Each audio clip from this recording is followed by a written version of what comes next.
And we are going to start. Hello, everyone. Thank you so much for coming to today's CIMTR lecture, our first of the year. And today we have a webinar with Dr. Becky Dawson, who is a postdoctoral research fellow at the Cambridge Institute for Music Therapy Research, CIMTR. And today at CIMTR, we are hosting her lecture, which Ming is going to talk more about in a few seconds. But first, I'd like to introduce you about the Zoom webinar features so that you can take the most advantage of this lecture. So first, just so you know, only the speakers can share their audio and video. So as a lot of people are already doing, please use the chat to introduce yourself and tell us where you're from and what do you do. If you have a question about the lecture, please use the Q&A function. So you can see it next to your chat. You can put questions and make sure to upvote any questions that you're really interested in hearing the answers for. If you need inspiration, it can be asking about how Becky's research relates to your practice, for instance. Please follow us on social media. I'm going to put the Twitter handle here. And do post hashtag CIMTR webinar. And finally, you will hear more about the newsletter in a bit, but do join our newsletter if you'd like to be updated about any future CIMTR lectures or the rest of the research that's going on at CIMTR. So very happy to be here, and I'm going to pass it on to Dr. Ming Xu, I think that's how you pronounce it, a senior research fellow at CIMTR. And so on to you, Ming. Hello, hi everyone, good evening or good afternoon. So it is my absolute pleasure to introduce my esteemed colleague, Dr. Becky Dowson. Dr. Becky Dowson is a music therapist and researcher with a particular interest in music-based interventions in dementia care. She qualified in music therapy at Anglia Ruskin University in 2012 and gained her PhD from the University of Nottingham in 2020. From 2019 to 2024, she was a research fellow at the University of Nottingham and latterly was co-principal investigator for the PRESIDE 2024 study of singing groups for people with dementia. She's currently a postdoctoral research fellow at the CIMTR and on the editorial board of the British Journal of Music Therapy. She works in clinical practice for children music therapy. So yeah, without further ado, I'll hand it over to Becky to share about the findings of the PRESIDE study funded by the NIHR. Thank you very much, Ming. Can you hear me okay, everyone? Yes. Lovely. Thank you for that introduction. I'm just going to share some slides with you all. Yeah, so as Ming and Leo said, my name's Becky. I am currently working at CIMTR, but today I'm going to talk to you about work that I did when I was working at the University of Nottingham, which I was doing until earlier this year. Well, I was going to introduce myself, but Ming has done that extremely well for me, so we can save time by skipping over that bit. So in this webinar, I'm going to talk about the background to this research and the need for it. I'm going to talk about the study, so what we did and why we did it. I'm going to talk probably quite a lot about the challenges we encountered in the research process, big and small. And then I'm going to share some of the findings and talk about them a bit, and hopefully we'll leave plenty of time at the end for questions, comments and discussion. So I didn't want to leave this to the end. I just wanted to make sure I started by saying a huge thank you to everyone who is involved in this study. I didn't do this on my own by any means, and I couldn't have done it without all of these people, and especially, of course, the people who took part in the research and gave up their time. I just wanted to also shout out to our wonderful PPI group, that's our Public Participation and Involvement group, and their convener Julie, who I think is here today. And as Ming mentioned, this study was funded by the NIHR, and we also received funding from the Alzheimer's Society. So let's start off by just kind of clarifying, thinking about what we're talking about with group singing for people with dementia and their carers. So we're talking about really community settings and people who are living at home in the community with dementia. The well-known example is Singing for the Brain, which you might have heard of, which was set up by the Alzheimer's Society, but there are lots of others. And there are various different approaches, but most focus on singing for fun and enjoyment, using familiar songs, but also potentially new songs. And it's not usually a choir kind of experience. And I think that's quite important. So the focus isn't on improving performance or making a beautiful sound. It's a kind of inclusive atmosphere where all levels of musical ability are welcome. And usually the format of sessions includes plenty of time for having a cup of tea and some cake and socialising, which is a really important point for kind of connection and support for the people who attend. So what might singing do to help people with dementia and their carers and companions? Well, we think that singing is a meaningful activity and that it kind of activates lots of different areas of the brain, so it provides cognitive stimulation. Singing familiar songs can potentially encourage reminiscence, support memory, and reinforce somebody's sense of identity, because there can be a lot of kind of meaning and knowledge about yourself kind of tied up with familiar music and songs. Learning new skills, potentially being more confident about singing or getting back into singing when you've not done it for a while, can be quite a self-esteem boost and improve confidence in other areas of life.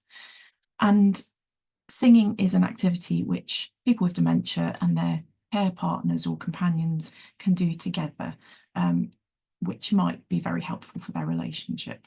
And it's also an opportunity for both people with dementia and carers to meet other people in a similar situation, and that might promote kind of peer support and friendship and resource sharing. And potentially all of these things taken together could have an impact on somebody's overall well-being or quality of life.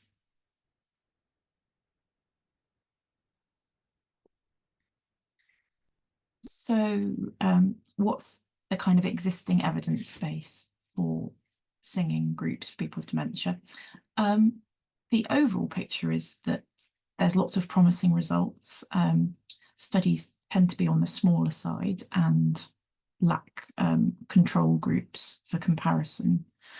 I think one of the big things is that there are lots of practical challenges in researching what's basically a complex intervention. It's very hard to give somebody a kind of dose of singing in the way that you would give them a dose of medicine. And there's a very recent systematic review of group singing for people with dementia, which was published this year.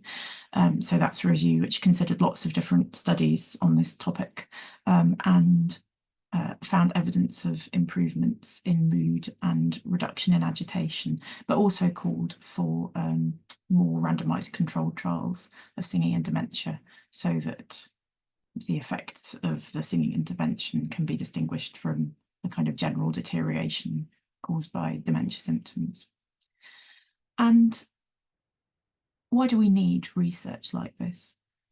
Well, I think if singing genuinely is helpful for people with dementia and their carers, then kind of hard evidence from research will unlock funding and widen provision, making this activity more widely available to the people who'd like to be able to access it.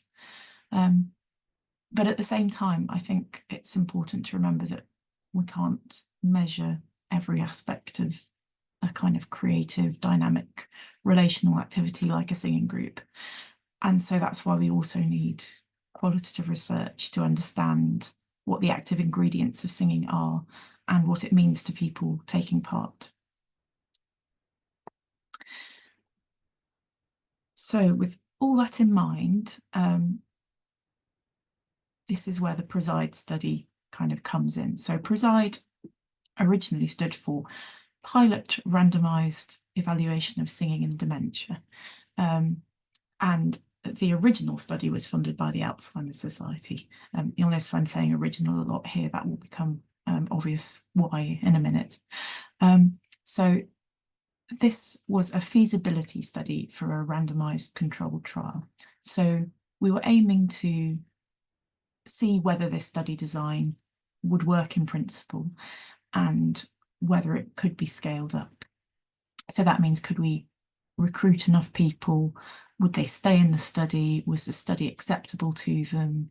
And would we be able to collect the data that we needed from them?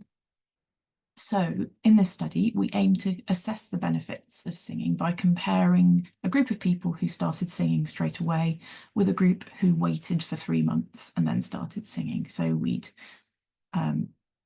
do some outcome measure questionnaires with them at the start of the study, and then after 3 months, we would be able to collect data from them to see if there were any differences between those two groups.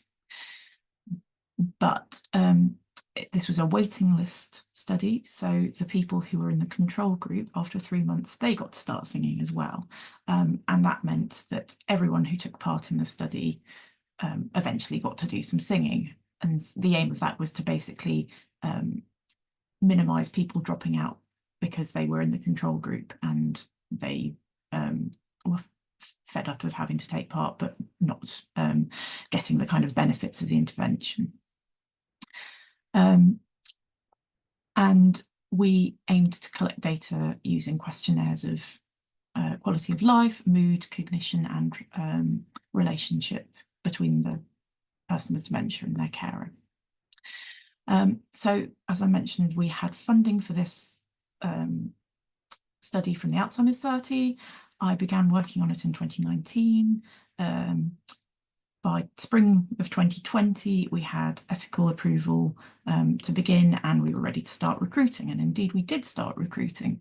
However, spring 2020 did not turn out to be a good time to be bringing together groups of people for singing sessions inside for reasons that are probably very obvious. So unfortunately, the PRESIDE study as it stood at that point was postponed, and the study was significantly disrupted by the COVID pandemic. So we had to kind of pivot, basically.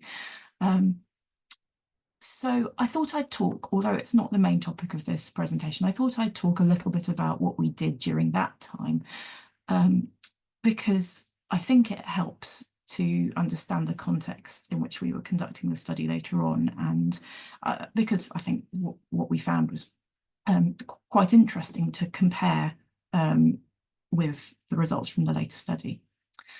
So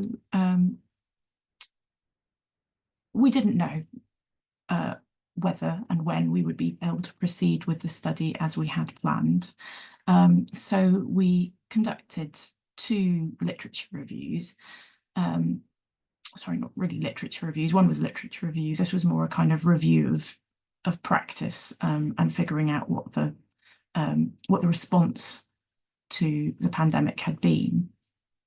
So this first paper, which was about the digital approaches to music making for people with dementia that had kind of sprung up in response to the pandemic. And we found many, many alternatives like live stream sessions, use of video calling technology like Zoom, but also lots of issues which made those experiences very different from taking part in a live session, like the problem of the audio latency, the audio delay, which makes it really impossible to sing together in a kind of enjoyable way. And there's also, of course, the possibility and problem of excluding people who don't have the required technology or aren't able to use it. And this paper also includes some recommendations about online practice and online music, which I think are still relevant for anyone who wants to work in that way. And indeed, there may well still be demand for online sessions.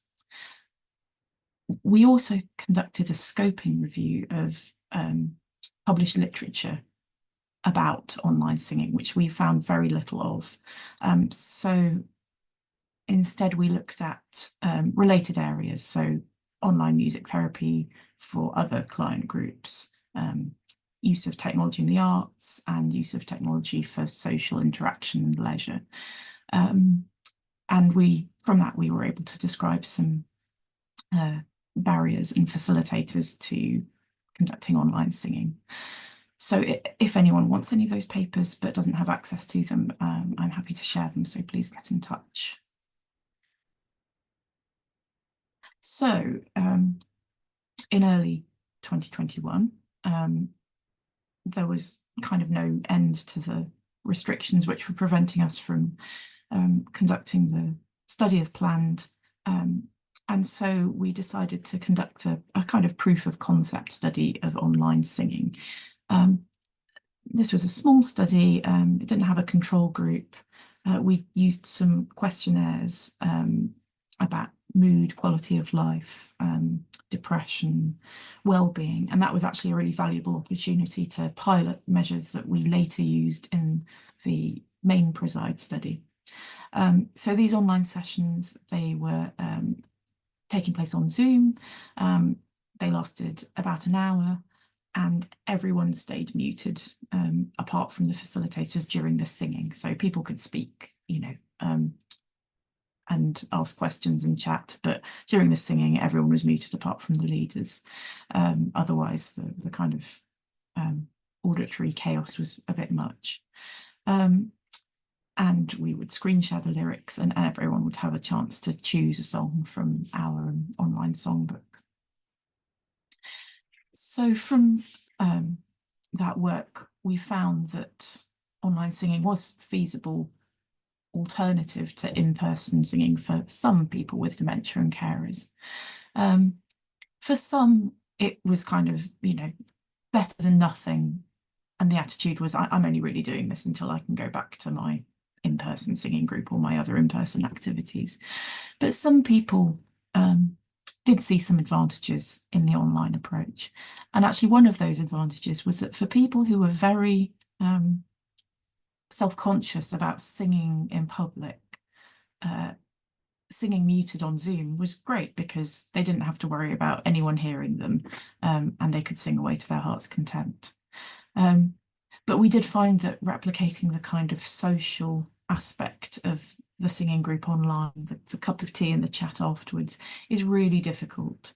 And that was missed a lot by people who'd previously attended singing groups face to face. And understandably, some people find online activities more accessible because they don't have to leave the house. They can access singing group from the comfort of their own home, but other people find them less accessible because they aren't able to engage with the technology or they don't have access to it. And I won't go into huge detail anymore with this, but I think that these findings are interesting to think about when we talk about the findings from the PRESIDE study later on.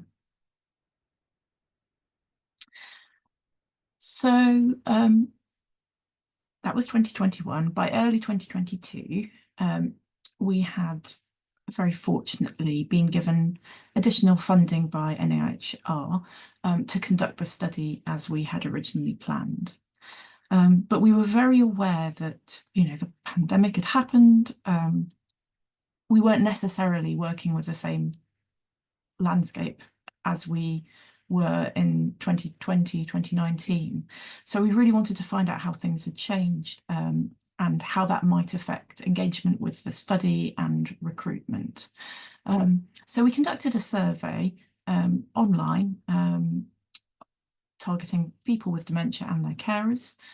It was open for about 2 months, and it asked questions about how people's attendance at activities outside the home had changed since before the pandemic, whether they were more or less likely to attend, if they were less likely to attend or more likely, why was that? Finding out how worried they were about the risk of COVID, and also how likely they would be to attend group singing if it was available for them.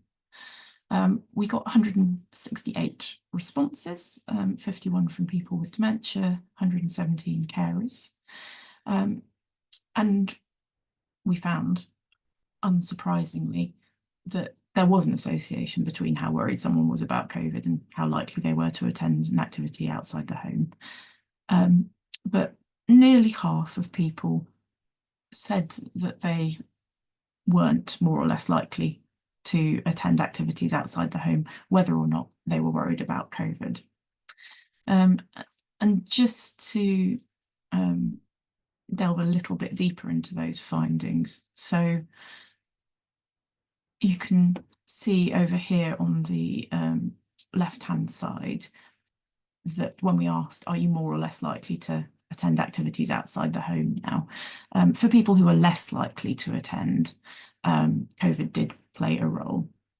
But there were other reasons too. So if you look at the bottom right here, for example, people's needs changed. That might be to do with the progress of dementia. Their habits changed. They also found that activities were just less available after the pandemic. And some people said that they were accessing things online now instead of face-to-face. And I think it's also just interesting to highlight this graph on the top right. So we asked people, would you attend a singing group if there was one available to you? And these are the answers from people who said no or probably no. And I just wanted to point out that the biggest reason by far is saying that you're just not interested in singing. And that might be a bit obvious, but I think it's just worth bearing in mind that singing isn't for everyone, and some people are not going to be interested in it. And there are also other accessibility aspects such as transport.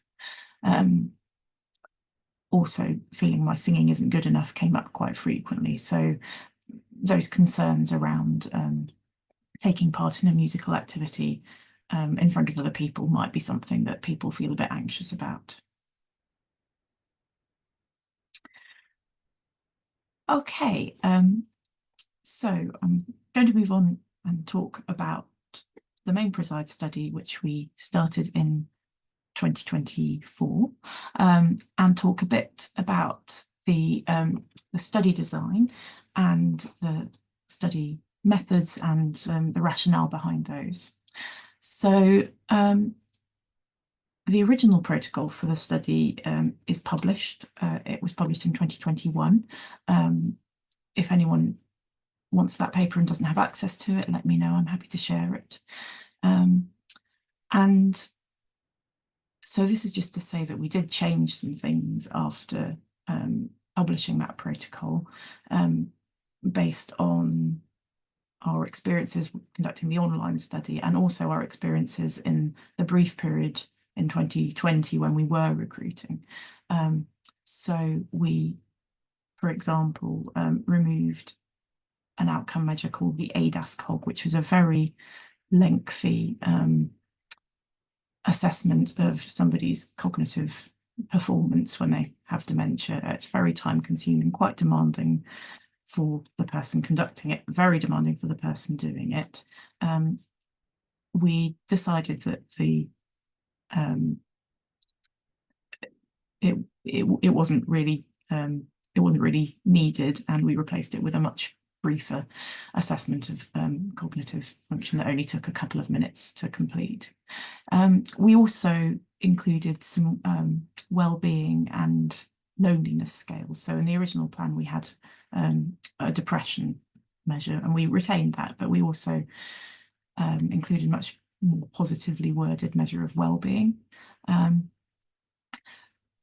The original study protocol had the requirement that people be recently diagnosed with dementia.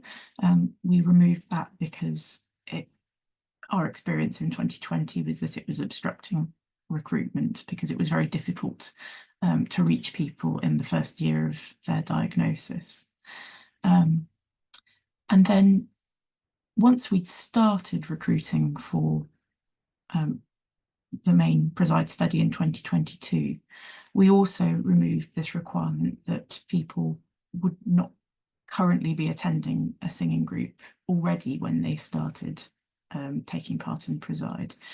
The reason that was in there originally was to prevent any kind of confounding factors where somebody's attending a singing group whilst they're in the control group.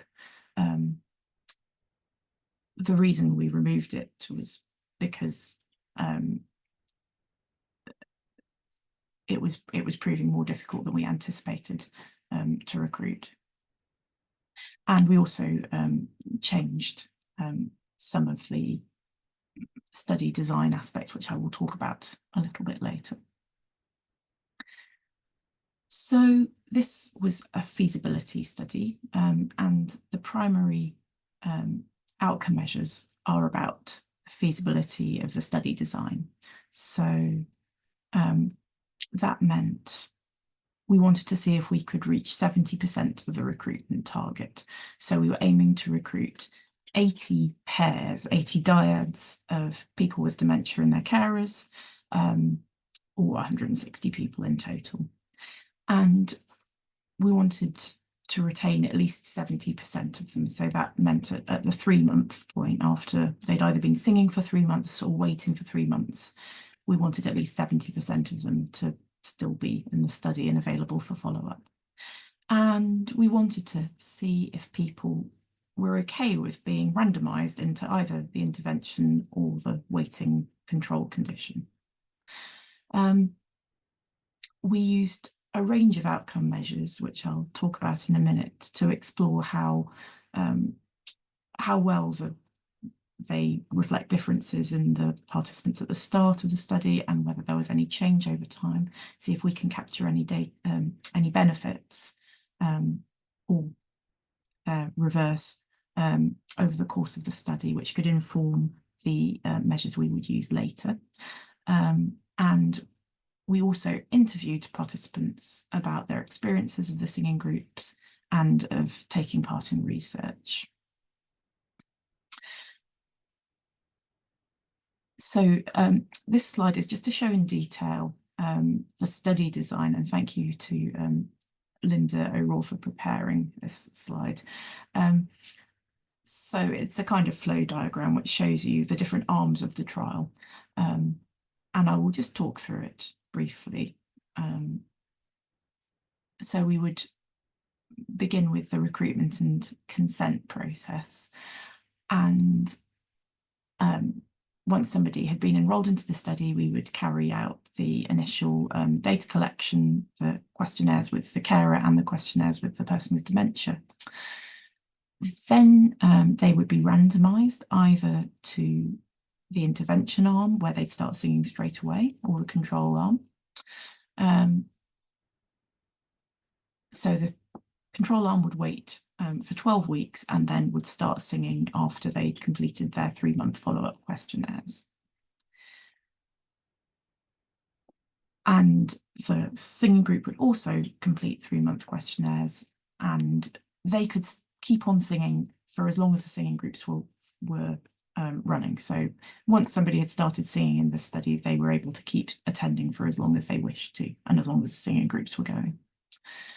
And these are the outcome measures that we used with the people with dementia and their carers, and I will go through those a little bit later.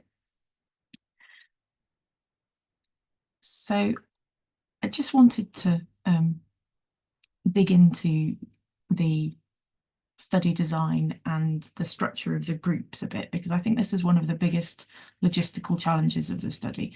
And also I think it's quite hard to understand, because I know I'm talking about singing groups and also control groups and intervention groups, and there's too many groups basically. So I just thought I'd go through this and try and clarify it a bit.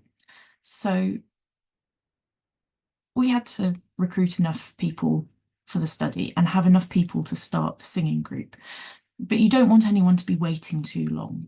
And our original study design was that we'd have had 2 sites, 2 geographical locations where singing groups took place. And that meant that to meet our recruitment target, we would have been aiming to recruit 40 pairs in each of them. And that's quite a lot of people. So in each of those 2 geographical locations, each site, we would have had to have 2 singing groups. And the other thing it meant is that potentially imagine the first pair being recruited, they would have had to wait until diode number 40 had been recruited before they could start singing. That could have taken a pretty long time, whereas the people who were recruited later might have started very quickly. And then, of course, anyone could have been put into the control group and had to wait even longer, which I think would have made it pretty difficult to retain people in the study. I think they would have got fed up and dropped out. So that was the original design. For the version of the study that we ended up conducting, we changed this design. And we had, first of all, we had 3 geographical sites rather than 2, 3 different singing group locations. So that meant we needed to recruit fewer people in each of them. And everyone who participated at each site eventually joined the same singing group at that site. So what would happen is we would start recruiting in site A, recruiting people into the study and randomising them to control or intervention. And after about 2 months, when we had enough people to start a singing group, we would start the singing at that site.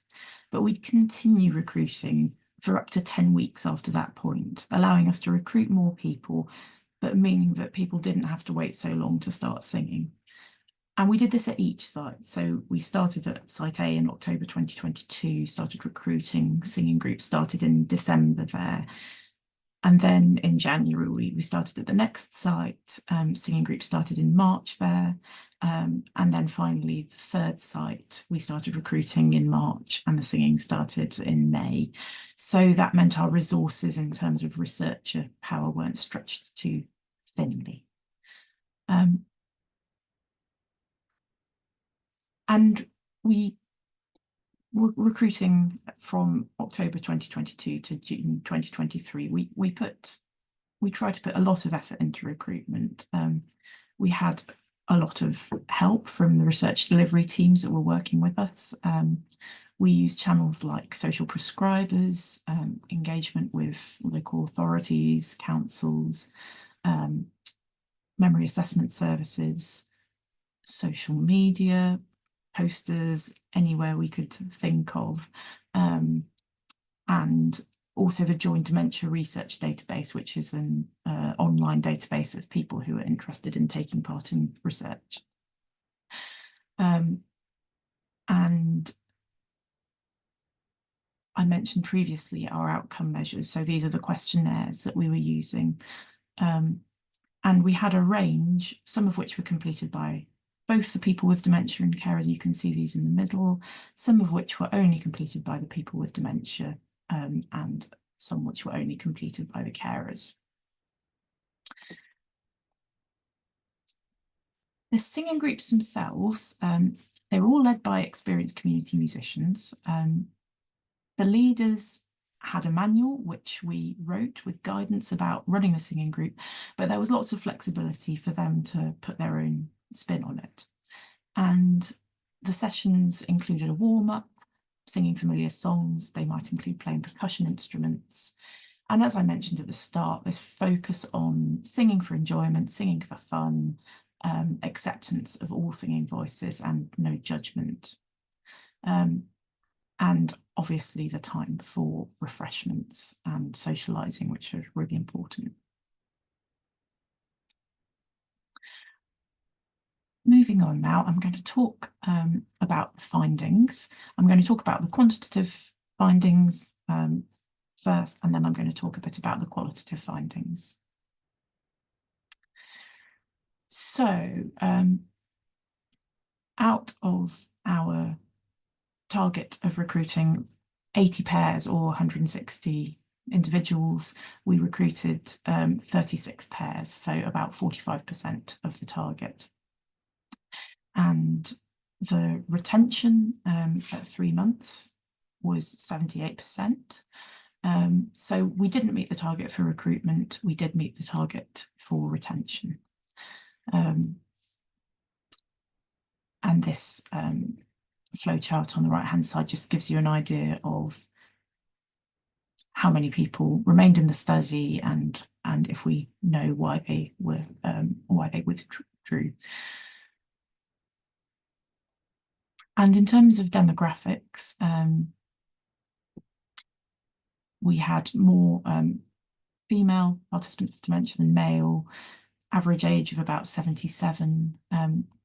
Carers, again, more female than male, average age slightly younger, and overwhelmingly white participants among both people with dementia and carers. There was a range of types of dementia among the participants, mainly Alzheimer's disease, some people with vascular dementia, and this is fairly representative of how common the different types of dementia are. And it's also interesting to think about the relationship between the pairs taking part in the study, because it could have been anyone, but most of them were the spouses or partners of the person with dementia. About 16% of them were the children of the person with dementia, and then there were a very few people taking part with a friend as companion or a professional carer.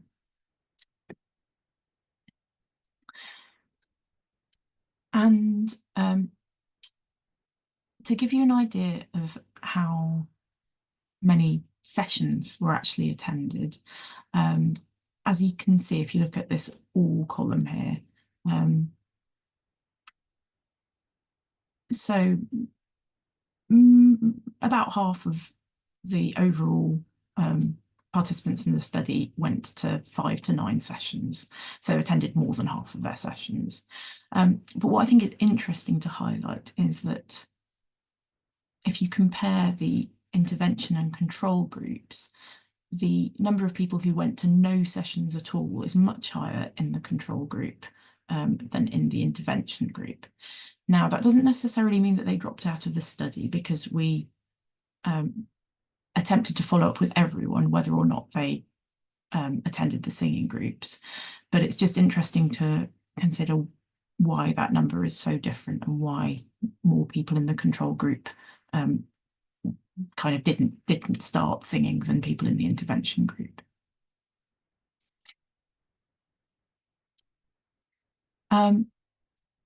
Now, as this was a feasibility study, it was a sample size that wasn't powered to detect significant differences on the basis of the outcome measures. But we can look at the results and see what the kind of suggestion is for future studies. We found that the intervention and control arms didn't differ significantly on any outcome measure, but we did observe a non-significant treatment effect of 0.38 for the DEM-QOL measure, which is a dementia quality of life measure. And although not statistically significant. There were small improvements in quality of life, well-being and ability to perform activities of daily living for people with dementia in the intervention group. So that's encouraging and gives us some idea what we might, what measures we might use in future studies. I'm going to talk about the qualitative data now with an eye on the time. I don't want to race through this, but at the same time, I want to leave time for questions. So I'll tell you in brief what we did in the qualitative data collection. So we interviewed a sample of, we offered, what am I trying to say? We invited everyone to interview, but not everyone wished to be interviewed. So we interviewed 17 pairs and 1 carer on their own in total. We recorded these interviews and transcribed them. We also, me and Linda, who attended the singing groups, we also made notes after we went to the singing sessions, just writing down what we'd observed and any notable moments or interactions. And the interview topics were about people's previous musical experience. We asked them, you know, why they'd wanted to take part in the singing group and the study, what they thought about the singing group, how they had experienced taking part in research and how the research methods were to them. So this just gives a breakdown of the people who took part in the interviews. So there were more from the intervention group than the control group. They were mostly the spouse or partner pairs, as in the main sample. And this gives an idea of their level of singing experience. So as you can see, in both people with dementia and carers, the vast majority said they had no singing experience or not much. So from the analysis of the data, we ended up with these 5 themes, each with sub-themes, and I'm going to say a little bit more about each of them in turn. So the context of participation, this theme really describes any kind of expectation, motivation, worry, concern, practical issue which might affect participation in the singing group. And I think it's really important to think about, you know, what each attendee is bringing, you know, to the group and how their previous experiences might affect them. A lot of people say quite negative things about their own singing ability. Like this person who said, I've always sung like everybody does. Any music I'll join in, even if I ruin it. So I think people's level of confidence in their own ability was quite low sometimes. People were motivated by having heard that singing could be good for them, good for dementia, or by wanting to take part in research and making a difference that way. The research process which we asked about was pretty well tolerated by the people we interviewed. Some people found the questionnaires a bit kind of long-winded or uncomfortable, but generally people didn't mind being randomised, although 4 dyads said they would have preferred to be in the intervention group.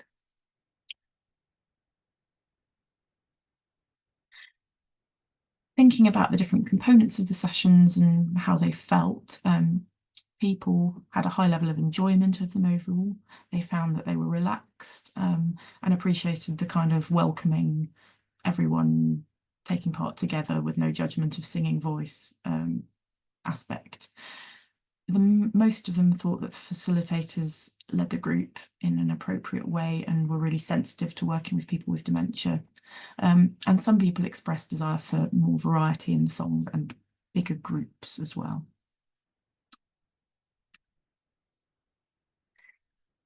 The next theme that we thought about was mechanisms, and this is just thinking about why singing might make a difference, you know, what's going on, how it's affecting people, and then how that might translate into benefits, which I'm going to talk about on the next slide. So I think a key thing is the accessibility of group singing, accessible to people at different stages of dementia. And it can bring back memories both of songs and also associated aspects of life connected with the songs. People really found that attending these groups was something to look forward to, something that a person with dementia and their carer could do together, and that it could kind of give them a sense of routine, you know, a structure to their week, knowing that they were going out on a particular day to go to a singing session. A lot of people said that they found singing uplifting, or it lifted their spirits. Somebody said, it was uplifting, I'm going out and feeling better. And many people mentioned the meeting other people, social connection and peer support, which seemed especially important for carers. So we asked people whether they experienced any benefits in their daily life or any changes as a result of coming to the singing group. A word that kept coming up was camaraderie, and somebody kind of summed this up saying, this being part of a group who understand what dementia is really and what they've gone through to get there that morning. So being with people who understand, I think, was really important. Quite a few people mentioned having more confidence in singing and their musical abilities, which was kind of leading to more music in their daily life. So doing more singing at home, not feeling so self-conscious, just kind of getting stuck in and getting involved. As I mentioned, it was something to look forward to, and often people found out about other resources or other forms of support they might access through the people they met attending the singing group. Some people mentioned relationship benefits, like the fact that it had brought care partners together, and some have reported improvements in memory, thinking and physical benefits. However, it's important, I think, to bear in mind that some people said, well, I don't think we've really seen any benefits because other things have kind of eclipsed them. So other difficult life events or the progress of somebody's dementia. And this diagram, which I won't delve into for reasons of time, is just to kind of express the relationships between these themes and how attendance at a singing group could potentially lead to benefits. So to conclude from the qualitative data, the interviews and the session notes, participants found the groups enjoyable, they appreciated the sense of camaraderie and the acceptance of all abilities. We did find that the smaller groups, so some of the singing groups were quite small, especially at the start of the sessions. Some people were disappointed in that, and I think it also affected how exposed they felt while singing.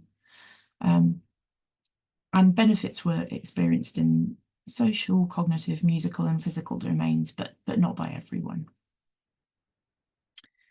There are some limitations, I think, to this, these interviews and the data we collected. So recall bias, so not being able to remember exactly what happened during sessions. Sometimes the interviews didn't take place until a few weeks after somebody had attended a singing session, so it might not be very strong memory for them anymore. We only interviewed people who had attended singing sessions, so not the people who chose not to attend them for whatever reason. The participants knew the interviewers and they knew why the research was being conducted. And in many cases, they were pretty motivated to kind of help with research. So there's a possibility that they were telling us what we wanted to hear, what they thought we wanted to hear. And our researcher notes, of course, could be our expectations and assumptions, despite our attempts to be impartial. So some conclusions and final thoughts. you might be wondering what happened to these singing groups after the end of the study. And we really did want to help embed them in the community if there was appetite for them to continue. We obviously didn't have limitless funding to facilitate that, so we did our best. But one group was taken on by a local charity and is still continuing, so that's been under the auspices of the charity for about a year now. At another site, the venue where the singing groups were taking place they applied for and received funding to keep providing music at that setting. And at the third site, the numbers involved were kind of too low to make the group sustainable long term, but the participants were all able to join other local singing groups led by the same singing group leader if they wanted to.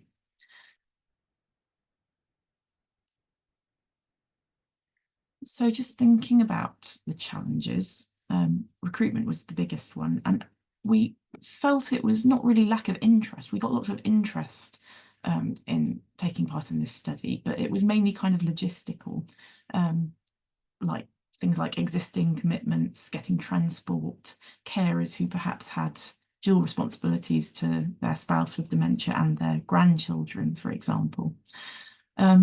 COVID anxiety didn't seem to be a big factor, but we suspect that people's habits might have changed due to the pandemic. So perhaps people have got out of the routine of shared social activities. They're doing things in their own homes or with family instead. It's interesting to compare our study to a recently published study of an RCT of singing and dementia, which took place in Australia, actually before the pandemic. But also struggled with recruitment. And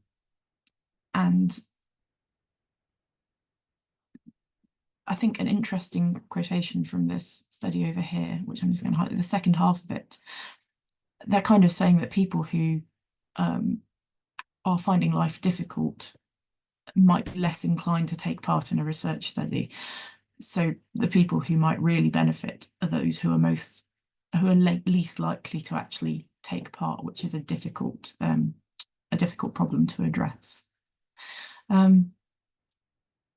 I would be interested to hear any ideas for how we could redesign the study to recruit better, or what we could try to improve recruitment. But I think it's important to bear in mind that you need this kind of critical mass of people to start a singing group, otherwise a small group size puts people off and makes them feel exposed. The limitations of this study, I mean, you saw that there was a lack of ethnic diversity within the sample. We didn't have an active control condition, so people were just waiting. They weren't doing anything that we could compare singing with, which might help to isolate what are the specific effects of singing. It might also improve retention. The small singing groups might mean that these experiences that the participants had weren't necessarily typical of what a singing group might look like. And the under-recruitment limits the conclusions that we can draw from the findings, because we didn't get as many people as we wanted to. However, we found that the design of the study was feasible in terms of the acceptability and the retention, with that caveat about recruitment, which could potentially be addressed with a change in study design. We found that the study design was acceptable to the participants and they were okay with being randomised. We found retention was high in both arms of the trial, but the participants in the control group attended fewer singing sessions overall. And kind of thinking about both the outcome measure data and the interview data, it suggests that well-being measures, quality of life measures, social engagement and independence measures might be the most suitable outcome measures to detect change in future trials of community singing. So they I'm happy to share these slides if anyone wants the references. And just thank you for listening, and hopefully there's a little bit of time for questions. I'm going to stop sharing now. Thank you, Becky. That was very interesting. We know that running RCTs is always a very difficult task, isn't it? And recruitment is the first thing. So yeah, so thank you. We have several questions. So from what I can see, the first question here from Anna Park. Just wondering how the songs were chosen. In my experience, this is crucial to the success of a singing group, especially for members of varying ages. Yeah, really good point. So we had a songbook for this study, which we kind of created as a resource, and that was created by one of the two of the singing group leaders who are very experienced. So they put together a collection of songs. And some of the groups used those, some of them didn't. In one of the groups, they were kind of led by, I think it's fair to say that in all of the groups, they were led by what people wanted to sing. So they would respond to comments from the participants and kind of suggestions like, oh, can we sing that next week? Or can we listen to that and sing along with it? So I think it was a combination of the choices of fairly experienced singing group facilitators and the choices of participants.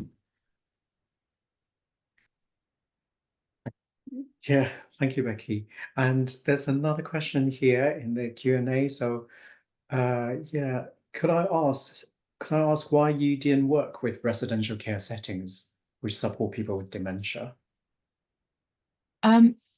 We didn't exclude residential settings. So if anyone wanted to participate in the study and come from a residential setting, they were able to.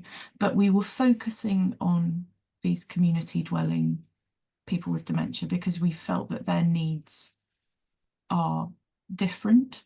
That the support that the kind of dual support for the carer and the person with dementia together is in a kind of shared activity is quite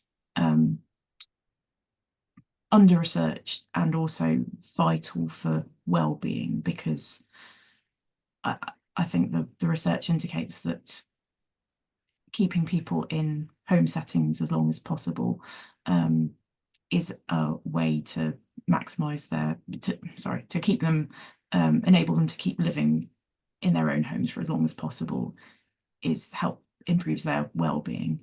And I think already there is quite a lot of research about music therapy and music interventions in care homes, whereas community settings have been a little bit neglected. So I'd say those were the three main reasons. Thank you, Becky. I think we are very close to the end of this session. So if you do have more questions, obviously do get in touch with us, and obviously we will put you in touch with Becky as well. But we are just about to finish the session. So before we finish, thank you again, Becky, and for this very insightful piece of research and the findings. And next week we have a CIMTR PhD open evening, so it's at the same time 5:30 until 6:30. And if you are interested in how we support our PhD studies, do come and do join us. And I'll hand it back to Leo.